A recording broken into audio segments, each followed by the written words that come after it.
Madhusudan classes पे आपका हार्दिक स्वागत है। मैं हूं आपके साथ राहुल। जैसा कि आपको पता है कि हमारी यूपीएसआई की सीरीज चल रही है और यूपीएसआई की सीरीज में हमारी लगभग कहते हैं कि 12 क्लास से 13 क्लास जो है हमने थ्योरेटिकल पढ़ी है और 2 से 3 क्लास से हम एमसीक्यू की प्रैक्टिस कर रहे हैं। तो आज के पॉइंट में हम भारत के जो प्रधानमंत्री होते हैं, जो प्रधानमंत्री बनाए गए हैं, उनसे संबंधित जो आर्टिकल है, उनसे संबंधित जो अपवाद है और उनसे संबंधित जो विचारधारा है उसके रिलेटिव एमसीक्यू लाए हैं। और एमसीक्यू आज के जो है कहा जाता है कि आज के एमसीक्यू हमारे यूपी एसआई दरोगा बैच के लिए है विशेषतः, लेकिन आपको जानना चाहिए कि यूपी पीसीएस से लेकर यूपी कांस्टेबल तक के भी एमसीक्यू मैंने इसमें ऐड करने की कोशिश की है और मुझे उम्मीद है कि आपको ये अच्छे समझ में आएंगे। तो इसी को लेके हम पहला अपना न्यूमेरिकल स्टार्ट करते हैं। तो बड़ा ही अच्छा बेटा ये क्वेश्चन मिला हुआ है अपने स्क्रीन पर और मैं तो कहूंगा कि ये क्वेश्चन नहीं, जानदार मैंने क्वेश्चन लिखा है और ये 4 स्टार का क्वेश्चन अपना बन जाता है। तो इस 4 स्टार क्वेश्चन पे आप ध्यान दीजिए और क्वेश्चन को ध्यान से पढ़ते हैं। जो क्वेश्चन क्या बोलता है, क्वेश्चन बोलता है कि भारत के प्रधानमंत्री जी के संदर्भ में निम्नलिखित कथनों पर विचार कीजिए।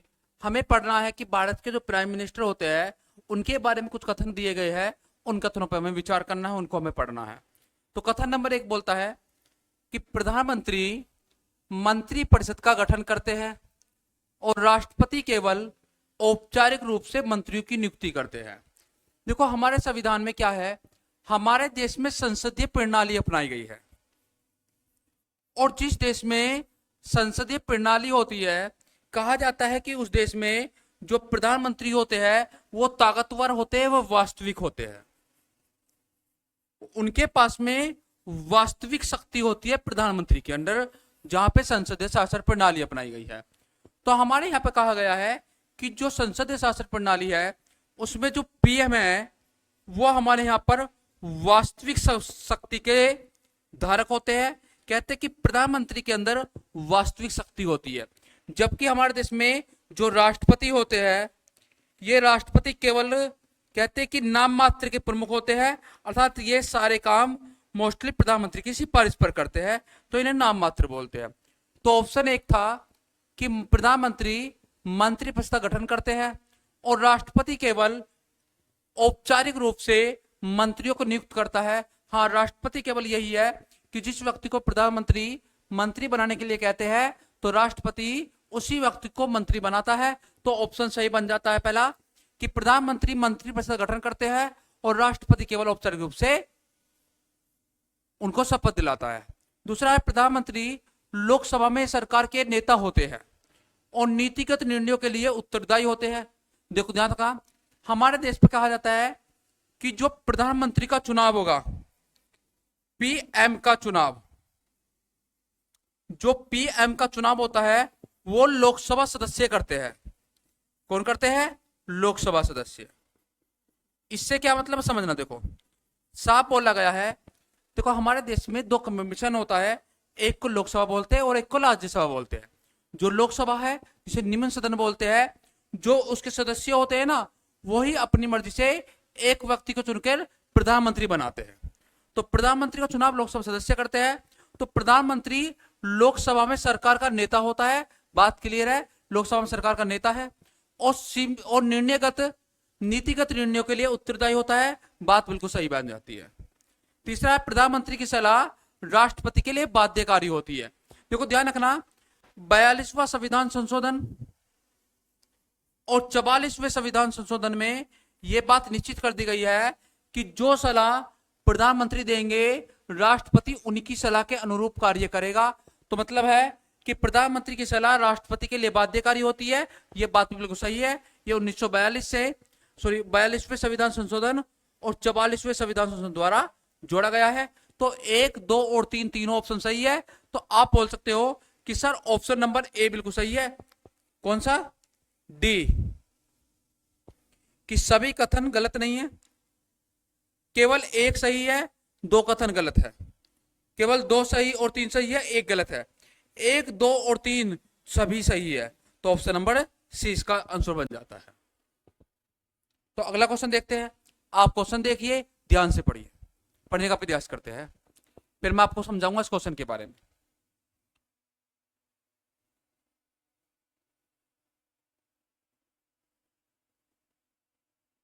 देखो इसमें लिखा हुआ है कि प्रधानमंत्री के संदर्भ में कौन सा कथन सही कथन कौन सा है। यहां विशेष ध्यान दिया करो, सही कथन की बात कर रहा है।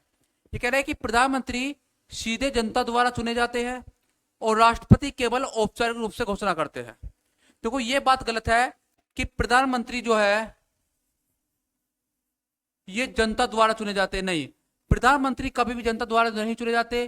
कहते हैं कि प्रधानमंत्री को चुनने का अधिकार लोकसभा सदस्यों को होता है, लोकसभा सदस्यों को होता है।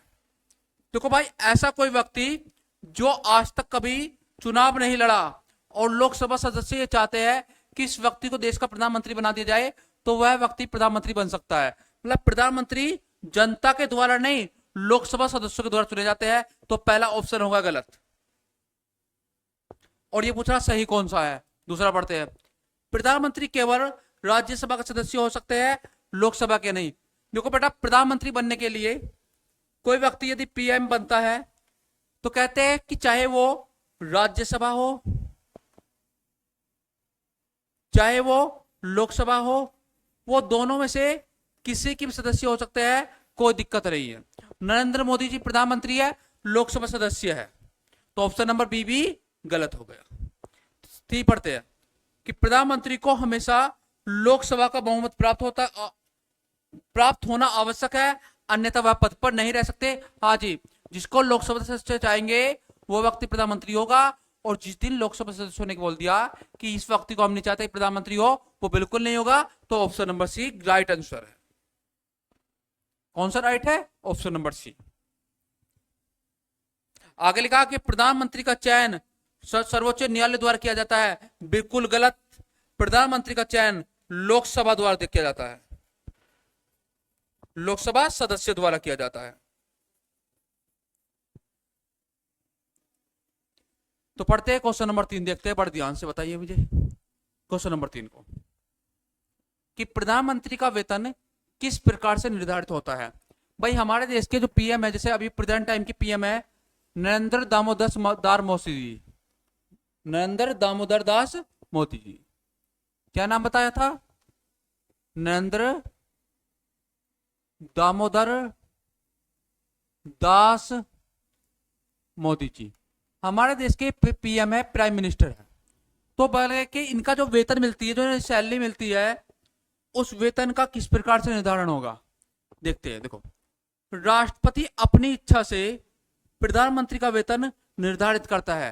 भाई राष्ट्रपति के पास इतनी पावर नहीं है कि अपनी इच्छा से वो किसी का भी वेतन निर्धारित कर सके, तो ये तो हो गया गलत।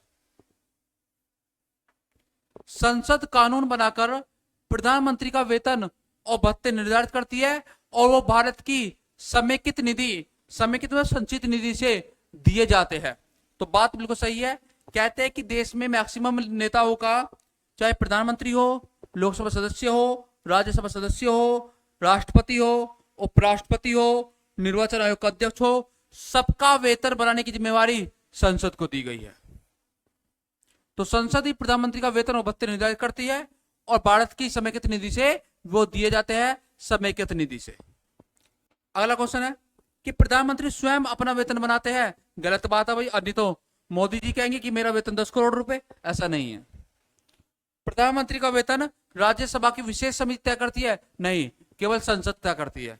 कौन करती है? संसद। तो ऑप्शन बी सही हो गए। तो बात समझ में आई? अगला क्वेश्चन समझते हैं। बहुत अच्छा है, निम्न का थोड़ा विचार कीजिए। आप विचार कीजिए, आराम से पढ़िए क्वेश्चन को और उसका आंसर देने का प्रयास कीजिए। निम्न कथनों पर विचार कीजिए। देखो, विचार करना है। प्रधानमंत्री मंत्री परिषद का मुखिया होता है। बात भाई सही आ रही है। कहते हैं कि मंत्री परिषद जो है वो प्रधानमंत्री के अंडर में चलती है। आपको समझाता हूं, देखो उसको ध्यान से।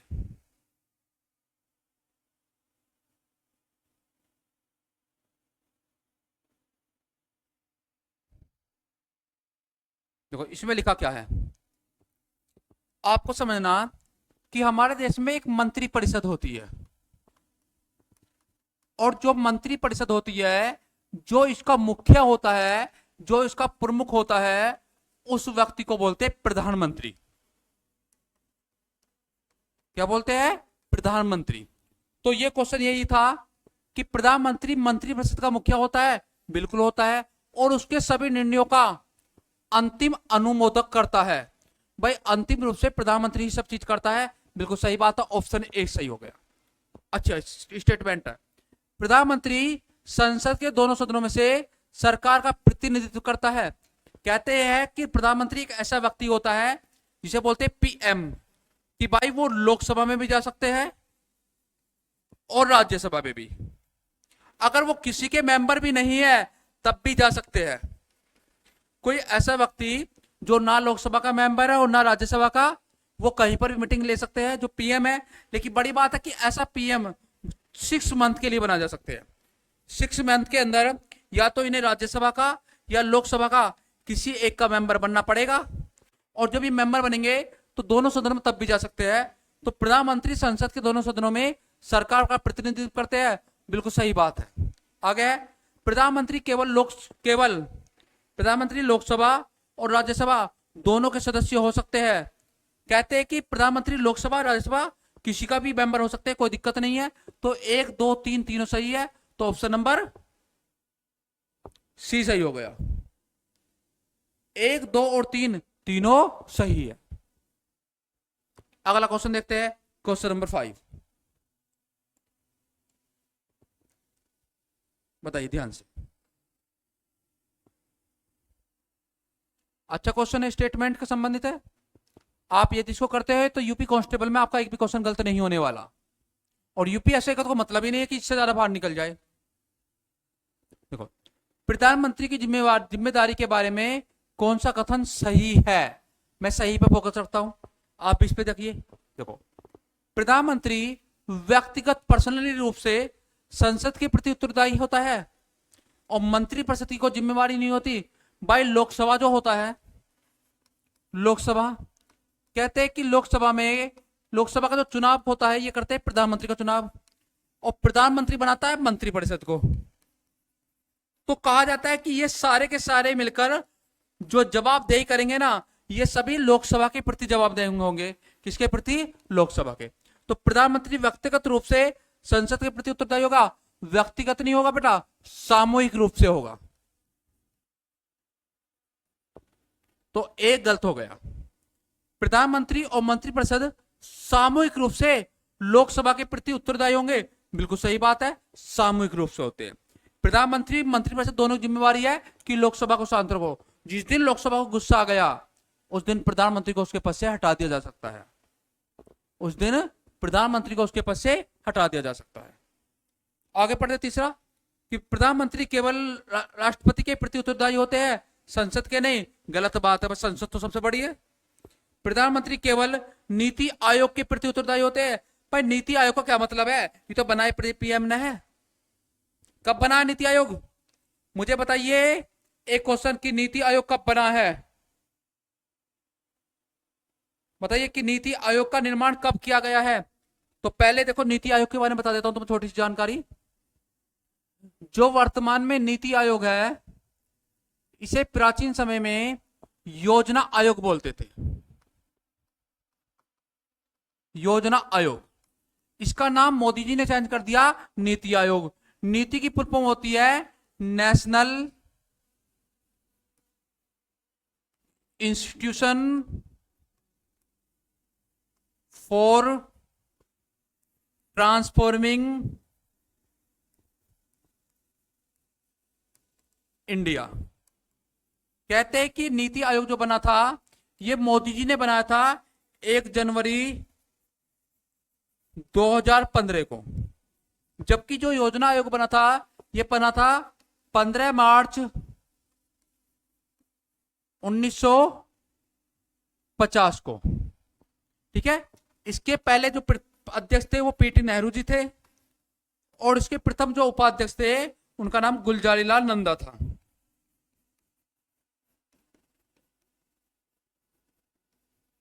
बड़े ध्यान से बातें रखनी चाहिए। तो अगला क्वेश्चन देखते हैं। बताइए क्वेश्चन नंबर 6 का आंसर। प्रधानमंत्री और राष्ट्रपति के संबंध में कौन सा विकल्प सही है?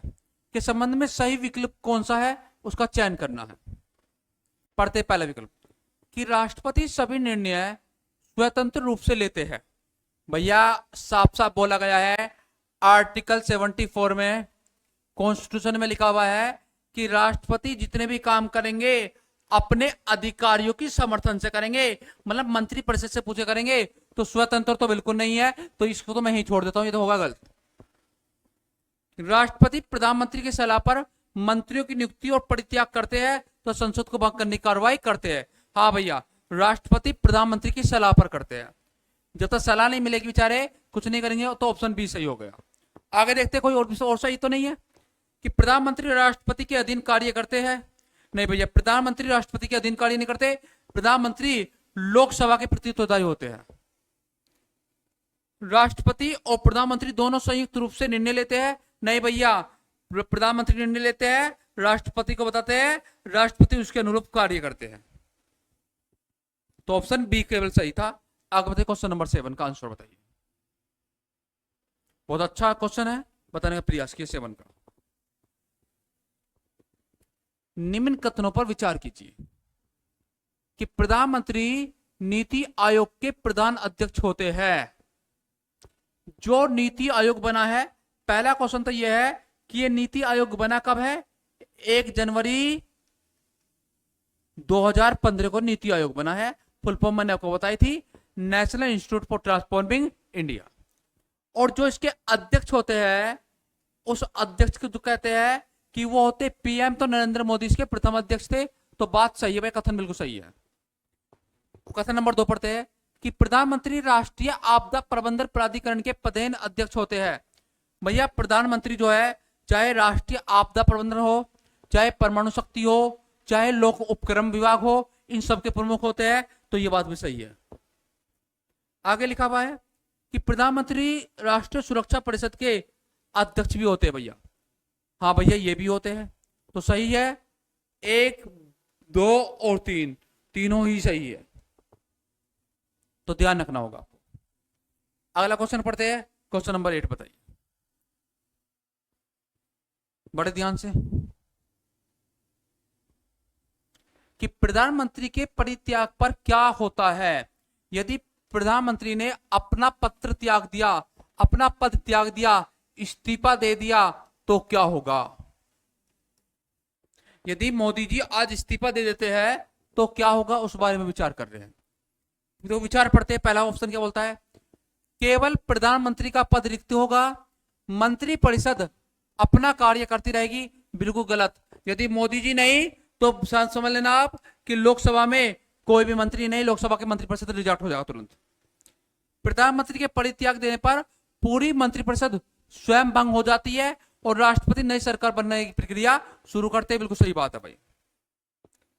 प्रधानमंत्री त्याग पत्र देने के बाद भी तब तक पद पर बने रहते हैं जब तक नया प्रधानमंत्री नहीं हो। हाँ भैया, वो कार्यकारी प्रधानमंत्री रहते हैं उस तक, कार्यकारी प्रधानमंत्री के रूप में वो कार्य करते रहते हैं। तो ये भी सही है।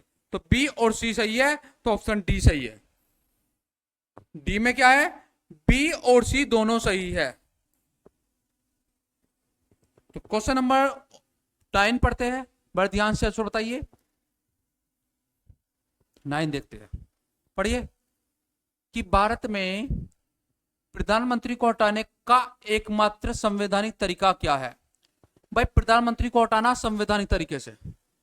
हमारा देश नेपाल की तरह नहीं है कि प्रधानमंत्री को हटाना है तो हमला बोल दो, प्रधानमंत्री में आग लगा दो, उनके घर में आग लगा दो, प्रधानमंत्री हट जाएंगे। हमारा देश नेपाल नहीं है, हमारा देश पाकिस्तान नहीं है कि प्रधानमंत्री को हटाना है तो जेल में डाल दो। ना हमारा देश बांग्लादेश है कि प्रधानमंत्री को हटाना है तो घर में आग लगा दो, और ना देश हमारा म्यांमार है। हमारे देश में प्रधानमंत्री को हटाने का एक संवैधानिक तरीका भाई। हटेगा प्रधानमंत्री देश में लेकिन संवैधानिक तरीके से। तो उस तरीके को पूछा कि कौन सा तरीका है। कहते हैं कि राष्ट्रपति जब चाहे प्रधानमंत्री को हटा सकते हैं। ऐसे कैसे हटा देंगे भाई? हमने प्रधानमंत्री को चुनाव करा है, ऐसे नहीं हटाएंगे। लोकसभा में अविश्वास प्रस्ताव पारित होने पर प्रधानमंत्री का पद छोड़ने के लिए बाध्य होते हैं। हाँ भैया, जब लोकसभा ने कह दी कि हमें आप पे विश्वास नहीं है तो वो छोड़ने के बाध्य होंगे, क्योंकि प्रधानमंत्री बनाने का काम ही लोकसभा का होता भैया। प्रधानमंत्री बनाने का काम ही लोकसभा का होता है। लोकसभा में जो 545 मेंबर बैठते हैं ना, इनमें से कहते हैं कि दो का तो मामला अलग ही था, लेकिन 543 में से 272 मेंबर जिस व्यक्ति को भी चाहे लोकसभा के, उस व्यक्ति को पीएम बना सकते हैं भाई। सर्वोच्च न्यायालय प्रधानमंत्री को अयोग्य घोषित कर सकता है? बिल्कुल नहीं कर सकते। राज्यसभा 2/3 बहुमत से प्रधानमंत्री को हटा सकती है? बिल्कुल नहीं हटा सकती। केवल प्रधानमंत्री हटेगा लोकसभा से, और बनेगा भी लोकसभा से। लोकसभा का विश्वास मिल गया तो प्रधानमंत्री है, लोकसभा का अविश्वास मिल गया तो प्रधानमंत्री नहीं है। तो क्वेश्चन नंबर 10 पढ़ते बड़े ध्यान से पढ़िए, बताइए ध्यान से, पढ़िए ध्यान से कि निम्न कथनों पर विचार करिए। प्रधानमंत्री कैबिनेट की बैठकों की अध्यक्षता करते हैं। बिल्कुल सही बात है भाई, सारे मंत्रियों को प्रधानमंत्री बैठा लेते हैं कि मैं बैठ चुका हूं और सारे मंत्री यहां आ जाइए, तो ये अध्यक्षता करते हैं और निर्णयों का अंतिम रूप देते हैं। बिल्कुल सही है। प्रधानमंत्री मंत्रिपरिषद के कार्यों का समन्वय करते हैं। हाँ भैया, जो भी मंत्रिपरिषद काम करेगी उसे प्रधानमंत्री ध्यान रखेंगे, ये भी सही हो गया। प्रधानमंत्री संसद में सरकार के प्रवक्ता होते हैं। हाँ, संसद में यदि सरकार ने कुछ भी काम किया है तो प्रधानमंत्री की जिम्मेवारी है, ये प्रवक्ता होते हैं। तो ए बी सी तीनों सही है, तो ऑप्शन डी सही है। तो क्वेश्चन नंबर 11 का आंसर बताइए, बड़े ध्यान से पढ़िए, आराम से देखो, आराम से पढ़ो, कोशिश क्या करो सोल्व करने की, और ना हो तो भाई मैं एक्सप्लेन करता ही हूं कि निम्नलिखित में से कौन सा कार्य केवल प्रधानमंत्री की विशेष शक्ति है, विशेष स्पेशल पावर है पीएम के पास। तो समझते हैं कौन सी पावर स्पेशल है, पहले देखते हैं। और मंत्रिपरिषद का अन्य सदस्य इसे नहीं कर सकता, ऐसी विशेष पावर है। कैबिनेट की बैठक बुलाना और उसकी कार्यसूची को अंतिम रूप देना। दूसरा, संसद में विधेयक प्रस्तुत करना और उस पर मतदान करवाना। नहीं भैया, कोई और भी करवा सकता है। राष्ट्रपति द्वारा माफी दया याचिका समाधान प्रदान करना? बिल्कुल नहीं, संसद करती है। सर्वोच्च न्यायालय के न्यायाधीशों की नियुक्ति? भैया ये तो करते नहीं है, राष्ट्रपति करते हैं। तो ए सही है कि कैबिनेट की बैठक बुलाना और उसके कार्यसूची को अंतिम रूप देना। भाई कैबिनेट की बैठक कोई मंत्री नहीं बुला सकता, पीएम के बिना। किसके बिना? पीएम के। तो प्रधानमंत्री ही मंत्रिपरिषद की बैठक को बुलाते हैं, याद रख लेना। तो क्वेश्चन नंबर 12 का आंसर बताइए, प्रयास कीजिए अच्छे से कि प्रधानमंत्री के संबंध में कौन सा कथन सही है, बताइए ध्यान से, बड़े ध्यान से बताइए कि प्रधानमंत्री केवल लोकसभा की इच्छा से पद पर रह सकते हैं, उन्हें लोकसभा का बहुमत प्राप्त हो या ना हो। भाई ऐसा नहीं है, राष्ट्रपति की इच्छा कुछ नहीं है, राष्ट्रपति की इच्छा कुछ नहीं है। मैं बता चुका हूं कि प्रधानमंत्री की केवल एक ही इच्छा है, लोकसभा चाहेगी तो वो पीएम रहेंगे, नहीं चाहेगी तो नहीं रहेंगे, तो ये तो होगा गलत। दूसरा, प्रधानमंत्री तब तक पद पर रह सकते हैं जब तक लोकसभा में बहुमत का प्राप्त है। हाँ, जब तक लोकसभा में जो विश्वास मिला हुआ है तब तक वो पद पर रह सकते हैं। तो ऑप्शन बी राइट हो गया। आगे देखते हैं क्वेश्चन नंबर 13, बड़े ध्यान से। निम्न कथनों पर विचार कीजिए, विचार करो बेटा।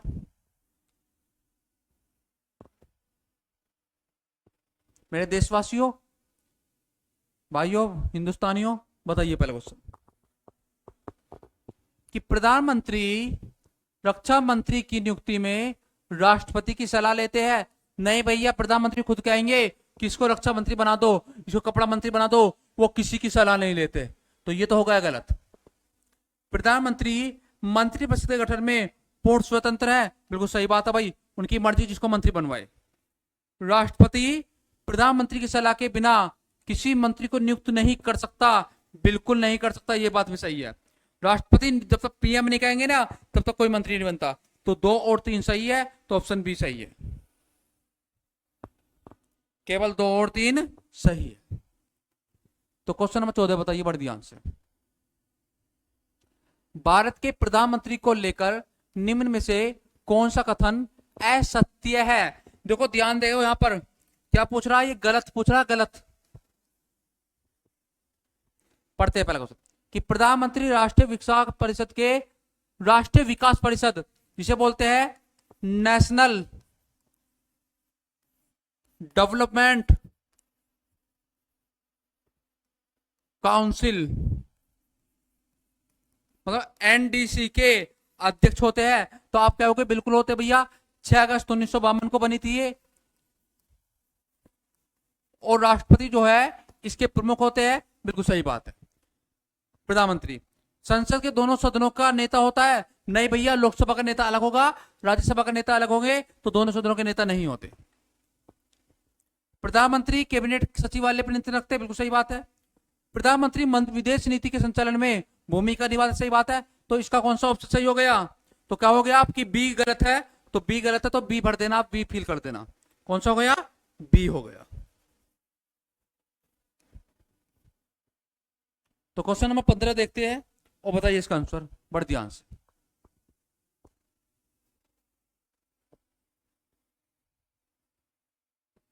क्या लिखा हुआ? यदि प्रधानमंत्री राज्यसभा का सदस्य हो तो उसके बारे में कौन सा कथन सही है? देखो, यदि प्रधानमंत्री राज्यसभा के सदस्य है, किस सदस्य है? राज्यसभा के।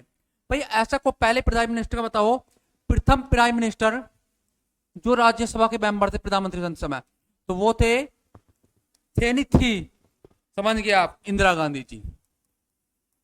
इंदिरा गांधी जी जब पीएम बनी थी तो वो राज्यसभा की मेंबर थी।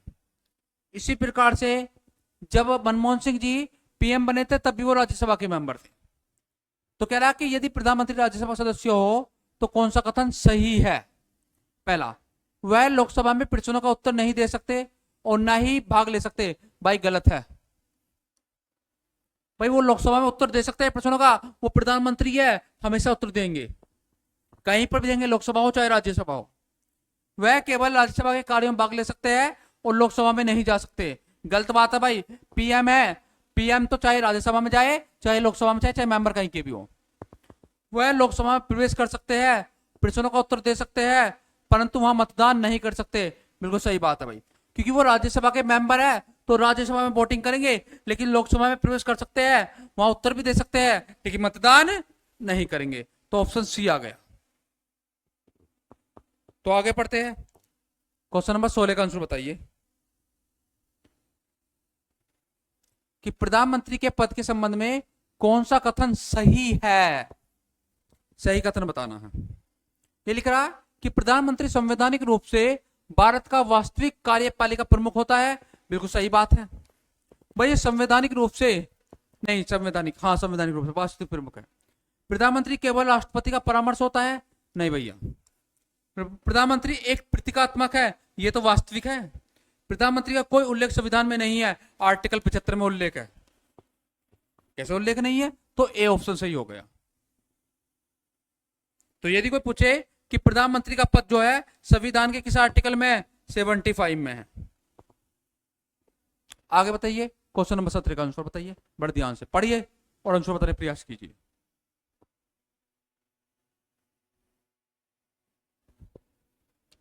देखो, निम्न कथनों पर विचार कीजिए। विचार करते हैं कि प्रधानमंत्री के बिना मंत्रिपरिषद अस्तित्व में नहीं रह सकती। भैया जब तक प्रधानमंत्री नहीं तो कोई मंत्री नहीं, बिल्कुल सही बात है। इनके बिना किसी का कोई अस्तित्व नहीं है। पीएम के बिना कोई मंत्रिपरिषद का अस्तित्व नहीं है, बात सही है। प्रधानमंत्री त्याग पत्र दे दे तो मंत्रिपरिषद ही स्वयं त्याग पत्र मानी जाती है, बिल्कुल सही बात है। पीएम गए तो सब गए। पीएम की नियुक्ति राष्ट्रपति केवल लोकसभा के बहुमत दल के नेता को ही कर सकता है। देखो, ये समझने वाली बात है कि प्रधानमंत्री की नियुक्ति राष्ट्रपति केवल लोकसभा का बहुमत दल का नेता हो, ऐसा जरूरी नहीं है। कह सकते हैं कि कभी कभी वो गठबंधन सरकार के नेता की नियुक्ति कर देते हैं। तो इसमें सी गलत हो गया, ए और बी सही है, तो ऑप्शन ए बिल्कुल राइट आंसर है। ठीक है, क्यों ध्यान रखना, प्रधानमंत्री की नियुक्ति जो है राष्ट्रपति केवल लोकसभा बहुमत प्राप्त नहीं के बहुमत दल, जिसके पास ज्यादा बहुमत है उसके दल के नहीं, वो गठबंधन को लेकर कर सकता है। अगला क्वेश्चन बड़े ध्यान से बताइए, क्या है कि भारत के प्रधानमंत्री के पद की विशेषता क्या है? पद की विशेषता बतानी है कि यह संसदीय शासन प्रणाली का मूल तत्व है, जहां वास्तविक शक्ति प्रधानमंत्री में होती है। भाई प्रधानमंत्री शक्ति होती है, बात सही आ रही है। आगे पढ़ते सभी। यह राष्ट्रपति प्रणाली पर आधारित है जहां प्रधानमंत्री केवल नाम मात्र होता है, नहीं वास्तविक है। यह संघीय प्रणाली का प्रतीक है जिसमें राज्यों के मुख्यमंत्री प्रधानमंत्री के बराबर शक्तिशाली होते हैं, बिल्कुल गलत है भाई। यह न्यायिक प्रणाली पर आधारित है जहां प्रधानमंत्री न्यायपालिका के अधीन होता है, बात सही है, लेकिन सही मामला ये सही है बेटा। विशेषता मुख्य ये है कि यह संसदीय प्रणाली का मूल तत्व है जहां वास्तविक शक्ति पीएम के पास होती है। तो 19वां क्वेश्चन का आंसर बताइए बड़ा ध्यान से। प्रधानमंत्री के कार्यों में कौन सा कथन सम्मिलित नहीं है? कौन सा कार्य पीएम का नहीं है? राष्ट्रपति को लोकसभा भंग करने की सलाह देना पीएम ही देते हैं, पीएम का ही कार्य है। जब ये कहेंगे भंग कर दो तो ठीक है। मंत्रिपरिषद के कार्यों का समन्वय करना यही करते हैं। संसद के दोनों सदनों में सरकार के प्रवक्ता होते हैं। सर्वोच्च न्यायालय के न्यायाधीशों को महाभियोग द्वारा हटाना ये पीएम नहीं है बेटा, ये पीएम का काम नहीं है, ये तो कहते हैं संसद का काम है। तो इसका डी हो सही हो गया। आगे पढ़ते हैं, क्वेश्चन नंबर 20 का आंसर बताइए। प्रधानमंत्री और राष्ट्रपति के बीच संबंध को सबसे उपयुक्त रूप से कौन सा कथन व्यक्त करता है? देखो प्रधानमंत्री आप जानते हो कि ये वास्तविक प्रमुख है और जो राष्ट्रपति है ये केवल नाम मात्र के प्रमुख है। ये आप समझ जाना, मुझे उम्मीद है कि इससे संबंधित क्वेश्चन होगा। पढ़ते हैं ध्यान से। देखो राष्ट्रपति कार्यपालिका का वास्तविक प्रमुख होते हैं और प्रधानमंत्री उनके सहयोगी होते हैं, नहीं भैया वास्तविक तो प्रधानमंत्री ही होते हैं।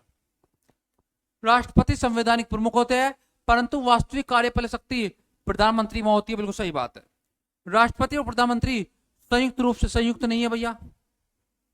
प्रधानमंत्री राष्ट्रपति के अधीनस्थ होते हैं, नहीं भैया प्रधानमंत्री स्वतंत्र होते हैं। ये केवल अधीन होते हैं, जवाबदेह होते हैं लोकसभा के प्रति। लोकसभा चाहेगी तो इन्हें बनाएगी, चाहेगी तो हटाएगी। तो इसका बी ऑप्शन सही हो गया। अगला क्वेश्चन बताइए।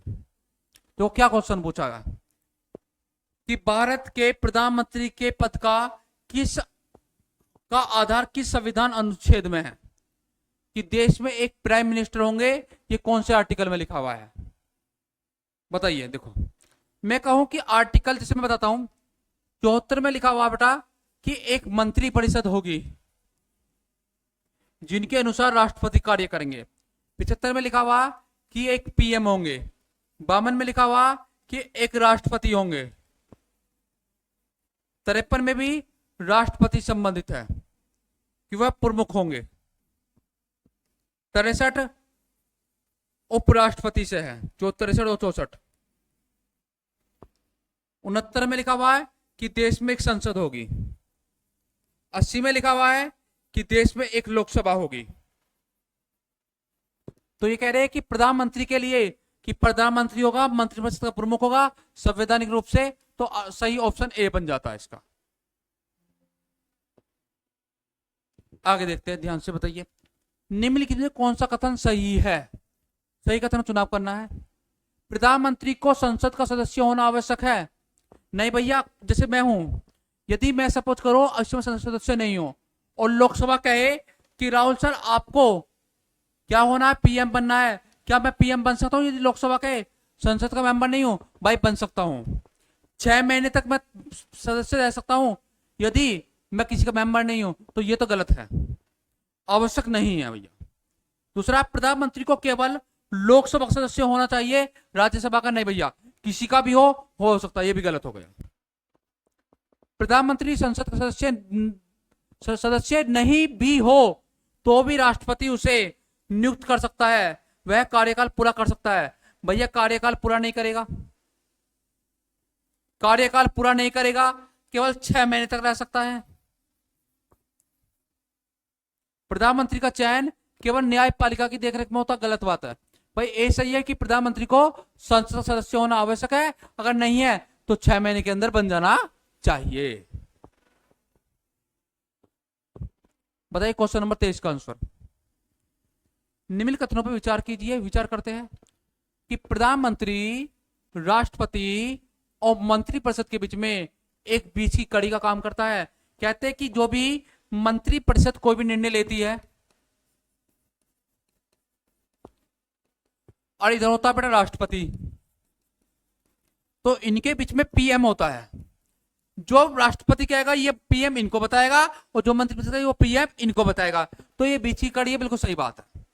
प्रधानमंत्री मंत्रिपरिषद को राष्ट्रपति की नीति की सूचना बताता है, ये बात भी सही है। प्रधानमंत्री राष्ट्रपति को मंत्रिपरिषद की निर्णय जानकारी देता है, ये बात भी सही है। तो तीनों सही है बेटा। कोई दिख रहा है आपको तीनों सही? हाँ दिख गया। 1, 2 और 3 तीनों सही है। तो क्वेश्चन नंबर 24 का आंसर बताइए ध्यान से। 24 को बताइए कि भारत में प्रधानमंत्री के पद के महत्व को कौन सा कथन सर्वोत्तम रूप से स्पष्ट करता है? प्रधानमंत्री सरकार का औपचारिक मुखिया होता है, प्रधानमंत्री सरकार का वास्तविक नेता और नीति निर्धारक होता है, प्रधानमंत्री केवल एक समन्वय की भूमिका निभाता है, प्रधानमंत्री का कार्य संसद में उत्तर देना होता है। ये सारे काम प्रधानमंत्री के होते हैं, लेकिन सर्वोत्तम भैया प्रधानमंत्री सरकार का वास्तविक नेता होता है और नीति निर्धारित करता है। क्वेश्चन का नंबर 25 का बताइए आंसर। यदि प्रधानमंत्री संसद सदस्य ना हो तो उसे कितने समय के भीतर संसद का सदस्य बनना होगा? देखो जैसे मैं हूं भाई, मुझे लोकसभा ने कहा कि सर आप बन जाओ प्रधानमंत्री, मैं भी हैप्पी, लोकसभा भी हैप्पी, मैं बन गया प्रधानमंत्री। तो मैं कितने दिन तक पीएम रह सकता हूं? यदि मैं चुनाव नहीं लड़ा, ना लोकसभा का ना राज्यसभा का, तो मैं रह सकता हूं मैक्सिमम 6 मंथ के लिए। 6 महीने के अंदर मुझे लोकसभा या राज्यसभा का एक का सदस्य बनना जरूरी होता है, तो मैक्सिमम 6 महीने के भीतर। तो अगला देखते हैं क्वेश्चन नंबर 26 का बताइए कि भारत के प्रथम प्रधानमंत्री कौन थे और उनका कार्यकाल कितना था? क्या बात है भाई। भारत के पहले प्रधानमंत्री का नाम बताइए, उनका कार्यकाल बताइए। कहते कि भारत के पहले प्रधानमंत्री पंडित जवाहरलाल नेहरू थे भाई, जो 1947 से 1964 तक देश के प्रधानमंत्री रहे थे और 1964 में उनकी मृत्यु हो गई थी। तो ध्यान रखना, बी ऑप्शन बिल्कुल सही बैठ जाता। राजेंद्र प्रसाद ये प्रथम राष्ट्रपति रहे हैं, प्रथम राष्ट्रपति। लाल बहादुर शास्त्री को जानते होंगे आप कि विदेश में मरने वाले, विदेशी धरती पर शहीद होने वाले प्रधानमंत्री थे भाई ये। इन्होंने जय जवान जय किसान का नारा दिया था। जय जवान जय किसान जय बलवान जय किसान, ये पता होना चाहिए आपको, ठीक है। और जाना इनके नारे में कहते हैं कि जय विज्ञान जोड़ा था अटल बिहारी वाजपेयी जी ने। इन्होंने अटल बिहारी वाजपेयी ने, अटल जी ने। अगला क्वेश्चन, इंदिरा गांधी आप जानते हैं कि प्रथम प्रधानमंत्री, देश की प्रथम महिला प्रधानमंत्री। कौन सा पद था? प्रथम महिला प्रधानमंत्री। इन्हें कहते हैं कि इन्होंने ही बांग्लादेश के 2 टुकड़े करवाए थे 1971 में, पाकिस्तान का टुकड़े करके बांग्लादेश बनवाया था। तो बी ऑप्शन सही है। अगला बताइए, निम्नलिखित में किस प्रधानमंत्री ने आपातकाल की घोषणा की थी भाई? इमरजेंसी लगा दी थी। देखो जवाहरलाल नेहरू ने इमरजेंसी लगाई थी, नहीं लगा पाए भाई ये। लाल बहादुर शास्त्री नहीं लगा पाए। इंदिरा गांधी ने इमरजेंसी की घोषणा की थी। तो ध्यान रख लेना ये आप। और किससे करवाई थी इन्होंने इमरजेंसी घोषणा? राष्ट्रपति कौन थे? फखरुद्दीन अली अहमद जी। तो ऐसे भी आ सकता है कि आपातकाल की घोषणा किन राष्ट्रपति ने की है? फखरुद्दीन अली अहमद जी ने। अगला क्वेश्चन बताइए, क्वेश्चन नंबर 28, प्रधानमंत्री की नियुक्ति के संदर्भ में निम्न कौन से कथनों पर विचार करने हैं? कि राष्ट्रपति प्रधानमंत्री को नियुक्त करते हैं, बिल्कुल सही बात है भाई, कोई दिक्कत नहीं है। राष्ट्रपति केवल उसी व्यक्ति को प्रधानमंत्री नियुक्त करते हैं जिसके पास लोकसभा का बहुमत होता, समर्थन होता है। भैया लोकसभा का आएगी तो जरूर करेंगे। यदि किसी के पास स्पष्ट बहुमत ना हो तो राष्ट्रपति अपने विवेक से किसी को प्रधानमंत्री बना सकते हैं। और ऐसे पीएम कई बनाए हैं, जैसे चौधरी चरण सिंह को बनाया है, उनके पास बहुमत नहीं था लेकिन उनको बना दिया गया। अटल बिहारी वाजपेयी जी को बनाया है। अपने स्वयं विवेक का प्रयोग भी कर सकते हैं। तो सही है बेटा, तीनों सही है। तो ए बी सी तीनों सही है, तो डी ऑप्शन सही हो गया। अगले क्वेश्चन का आंसर आप बताइए तेज स्पीड से। बड़े ध्यान से बताइए।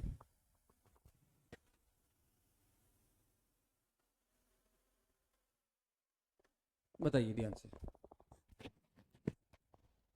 कि प्रधानमंत्री की भूमिका के संबंध में सही कथन कौन सा है। प्रधानमंत्री केवल मंत्रिपरिषद का समन्वय करते हैं, निर्णय लेने की शक्ति मंत्रिपरिषद के पास होती है। ऐसा नहीं है भैया जो मोदी जी कहे वो मंत्रिपरिषद ना करे, ऐसा हो ही नहीं सकता। तो ये हो गया गलत। प्रधानमंत्री मंत्रिपरिषद के नेता होते हैं, नीति निर्माता होते हैं और सरकार के प्रमुख प्रवक्ता होते हैं। बिल्कुल सही भाई आता है भाई, मंत्रिपरिषद के नेता है, नेता ही जो कहेंगे वही इनको मानना पड़ेगा। नीति निर्माता भी होते हैं और सरकार के प्रवक्ता भी होते हैं। तो सही होगा बेटा बी ऑप्शन। मेरे देशवासियों, भारतवासियों, बताओ भाई ये क्वेश्चन देखो इंपॉर्टेंट है, आसान है, जल्दी से बताइए। अभी हमारी क्लास में ज्यादा नहीं हुई है, मात्र 40 मिनट की हुई है। अभी तो कुछ क्वेश्चन और बचे हैं, 10 क्वेश्चन, उनको और समझते हैं कि प्रधानमंत्री का इस्तीफा किसे दिया जाता है। देखो प्रधानमंत्री अपने इस्तीफा देते हैं किसको, राष्ट्रपति को देते हैं कि मुझे नहीं रहना प्रधानमंत्री, ये लीजिए अपना इस्तीफा, देश चलाइए, क्योंकि मैं चाहता हूं कि देश चले तो अच्छे से चले। अगला निम्न कथन में विचार कीजिए कि प्रधानमंत्री राष्ट्रीय एकीकरण परिषद का अध्यक्ष होते हैं। बिल्कुल सही बात है भाई। प्रधानमंत्री मंत्रिपरिषद के नेता होते हैं। बिल्कुल सही बात है। प्रधानमंत्री अंतरराष्ट्रीय मंचों पर भारत का प्रतिनिधित्व करते हैं। सही बात है। पर सारी सही बात है तो डी लगा दो। और 32 का आंसर आप मुझे बताओगे आराम से।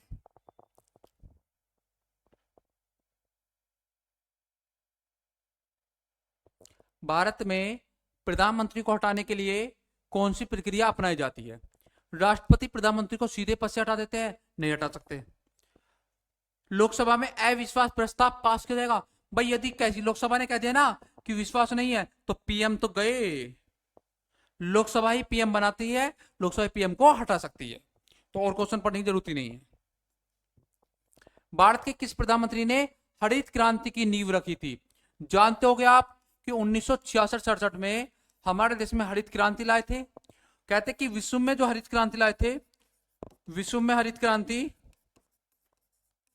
के जनक माने जाते हैं, कौन माने जाते हैं, नॉर्मन बोरलॉग।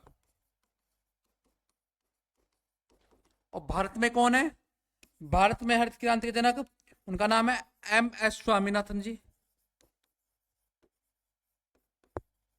तो ये पूछ रहे कौन से प्रधानमंत्री पहली बार लाए थे, तो 1966 में पीएम थे देश के लाल बहादुर शास्त्री जी। हमें ध्यान रखना होगा इनका। और यदि पूछे कि लाल बहादुर शास्त्री हवाई अड्डा कहाँ है, अंतरराष्ट्रीय एयरपोर्ट, लाल बहादुर शास्त्री अंतरराष्ट्रीय हवाई अड्डा बताओ बेटा कहाँ है, अंतरराष्ट्रीय हवाई अड्डा। तो समझ जाना आप बोल देना वाराणसी में है। यदि कोई पूछे कि राजीव गांधी अंतरराष्ट्रीय हवाई अड्डा, तो ये हैदराबाद में है। कोई पूछे कि इंदिरा गांधी हवाई अड्डा, तो ये दिल्ली में है। कहां पर है, न्यू दिल्ली में। दिल्ली लिख सकते हैं हम, कोई दिक्कत नहीं है। और जवाहरलाल नेहरू एयरपोर्ट कहीं भी नहीं है। तो इस बीच का आंसर वैसे बी था, हरित क्रांति शुरुआत। आगे बताइए, भारतीय किस प्रधानमंत्री ने सूचना प्रौद्योगिकी क्रांति लाई थी भाई, आईटी क्रांति। देश के युवा प्रधानमंत्री थे वो, युवा प्रधानमंत्री, विचारों की हत्या कर दी गई थी। तो उनका नाम क्या था, राजीव गांधी जी। बड़े ध्यान से याद रखना, राजीव गांधी जी। आप जानते हो कि इंदिरा गांधी के 14 बैंकों का राष्ट्रीयकरण किया था, 42वां संविधान संशोधन कराया था, और सबसे छोटा कार्यकाल अटल बिहारी वाजपेयी जी का भी है, 13 दिन का कार्यकाल रहा है इनका पीएम में। आगे बेटा, भारत की किस प्रधानमंत्री ने पंचायत राज को संवैधानिक दर्जा दिया। आपको पता है कि 73वां संविधान संशोधन और 74वां संविधान संशोधन जो हुआ है, संविधान संशोधन जो हुए हैं ये 1992 में हुए हैं, अधिनियम 53 में बना है, लेकिन संशोधन 92 में हुए हैं। तो ऐसे प्रधानमंत्री थे वीपी नरसिम्हा राव जी, जिन्होंने इनको लागू कराया। कोई पूछे कि पंचायत राज का उल्लेख कौन से भाग में है, तो भाग 9 में है। कौन से में, भाग 9 में, और आर्टिकल 243 में है। और पंचायत में कितने विषय होते हैं, 29 विषय होते हैं। अब पंचायत के लिए कितनी अनुसूची जोड़ी गई है, 11वीं अनुसूची जोड़ी गई है। कोई दिक्कत नहीं। और यदि कोई पूछेगा पंचायत की प्रथम बार कहां शुरू किया गया, तो बगदरी गांव में नागौर शुरू की गई थी। बगदरी गांव नागौर राजस्थान से शुरू हुई थी पंचायत व्यवस्था। क्या तारीख को? 2 अक्टूबर 1959 को हुई थी। किसने करी थी? पीटी नेहरू ने, पंडित जवाहरलाल नेहरू ने। और पंचायत राज व्यवस्था कब से शुरू हुई है? 24 अप्रैल 1993 से शुरू हो चुकी है। ध्यान रखना, 92 से, सॉरी, चलो 24 अप्रैल याद रख लेना। अभी इसमें थोड़ा कंफ्यूजन है इसलिए नहीं लगते। आगे देखते हैं। 36, भारत के किस प्रधानमंत्री के कार्यकाल में उदारवादी आर्थिक सुधार हुए? बेटा एलपीजी, ठीक है, सुधार हुए। कौन से प्रधानमंत्री थे 92-93 में? पीवी नरसिम्हा राव। इंदिरा गांधी जी की 84 में मृत्यु हो गई थी, ये 90 में मर गए थे, ये हुए थे तब बाद में। प्रधानमंत्री के कर्तव्यों में कौन सा सम्मिलित नहीं है? क्या नहीं करते? राष्ट्रपति को मंत्रिपरिषद की निर्णय जानकारी देते, बट देते हैं ये नहीं पूछ रहा है। मंत्रिपरिषद के सभी सदस्यों की नियुक्ति करते हैं? नहीं भैया, नियुक्ति तो राष्ट्रपति करते हैं, यही नहीं है, यही नहीं है, क्योंकि मंत्रिपरिषद सभी सदस्यों की नियुक्ति जो है वो राष्ट्रपति करते हैं, ना कि पीएम करते हैं। आगे देखते हैं। 38, कथनों पर विचार करें। प्रधानमंत्री का पद भारत के संविधान में उल्लेखित है, आर्टिकल 75 में है, बहुत अच्छी बात है। प्रधानमंत्री राष्ट्रपति के अधीन कार्य करते हैं? नहीं भैया, किसी के अधीन नहीं होते, ठीक है, किसी के अधीन नहीं होते। प्रधानमंत्री मंत्रिपरिषद के प्रमुख होते हैं, बिल्कुल सही बात है। ए और बी, ए और सी सही है, ए और सी सही है। तो बताइए 39, निम्न कौन सा कथन सही नहीं है? गलत बताना भाई, गलत बताना है। प्रधानमंत्री राष्ट्रीय सुरक्षा परिषद के अध्यक्ष होते हैं? हाँ भैया होते ही, तो सही हो गया। प्रधानमंत्री विदेश नीति का संचालन करते हैं? ये भी सही हो गया। प्रधानमंत्री न्यायपालिका की नियुक्ति करते हैं? नहीं भैया, यही सही नहीं है। प्रधानमंत्री क्यों करेंगे? राष्ट्रपति करेंगे। अगला क्वेश्चन बताइए ध्यान से, लास्ट क्वेश्चन है ये।